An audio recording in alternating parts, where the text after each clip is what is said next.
You're at the airport for your international trip, your bags are packed, you have your itinerary all set, but you can't board your flight. And the reason is your passport? Hi, I'm Sheldon with the US Passport Service Guide, and today we're going to take a look at 5 reasons why you may not be able to board a flight because of your passport. First up is the most obvious mistake. You show up at the airport and you don't have your passport. Whether you don't have one to begin with, or you simply forgot it at home, you're not getting on an international flight unless you have your passport book. I know what you're thinking. Who forgets their passport? You'd be surprised. It happens more than you think. So before you go to the airport, double check and make sure you have it with you. You know what? Triple check, just to be safe. Another point worth considering is that some people think they don't even need a passport for their trip. For a lot of destinations, that's true.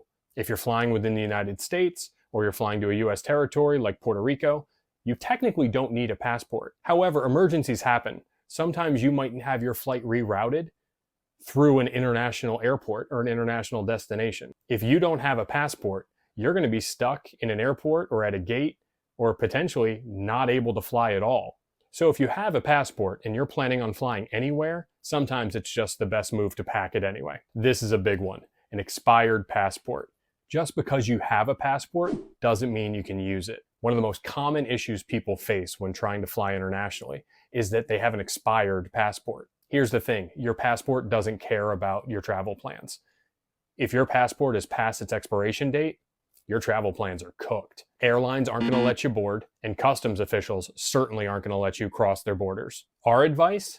Check that expiration date as soon as you know you're planning to travel internationally. If that date is within the next 6 months, save yourself the headache and start the renewal process. And remember, the passport renewal process can take weeks, sometimes even months, depending on the amount of demand.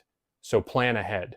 However, if you find yourself in a bind or you need a passport renewed even faster, check out the link in the description where we have a guide to some of the top passport expediting services that can get you a passport this week and in some cases, even the same day. This one catches a lot of people off guard. You could have a fully valid passport with plenty of time left before it expires, but a country still may not let you enter because it's not valid enough.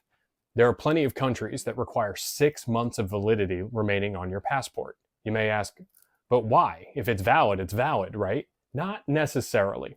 These countries want that added assurance that your passport will be valid throughout your entire stay.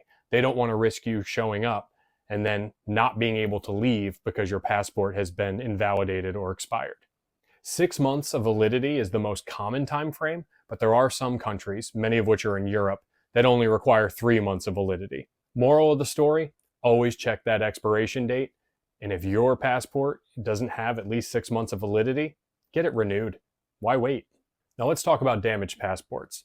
If your passport is damaged in any way, it could be a little tear, it could be a spill, some smudged ink, a missing page, that passport very likely is not valid anymore. You're going to need to get it replaced. The reason for this is border officials need to be able to read all of the information on your passport very clearly. And they're also looking for signs that your passport may have been tampered with. So if they have any hunch or instinct that your passport may not be in perfect condition, be prepared to answer some questions and potentially to be turned away. If you're not sure if your passport will pass muster, save yourself the risk. Go through the process to get a new passport before you start making your travel plans.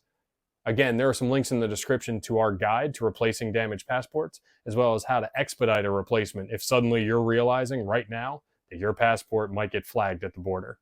The final passport issue that may keep you from boarding an international flight is a lack of a visa. Some countries require you to get this extra documentation either before you leave or when you arrive at your destination to state the purpose for why you're going to be there and get approval for that visit. Knowing whether or not a country requires a visa is something you need to figure out ahead of time, because visas, like passports, can take weeks and sometimes months to process.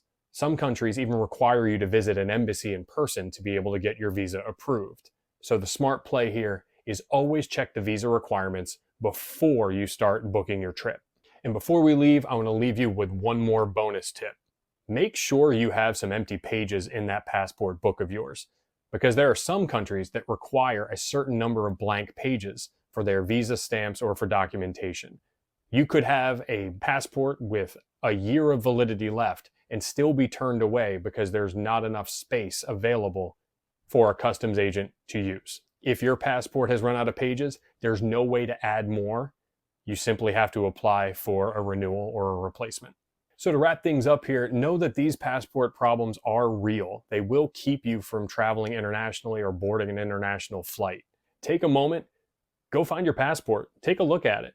See if it is as valid as you think it is. See if it truly is capable to be used to go to the international destinations you want to visit. If it turns out you need a renewal or a replacement, again, US Passport Service Guide has several guides, links are in the description, to help you through this process, along with our suggestions for some passport expediting services that can help you get a passport renewed or a brand new passport as quickly as possible. If this video has helped you out, be sure to like and subscribe to the channel, and feel free to share this information with your fellow traveling buddies. Stay safe and safe travels.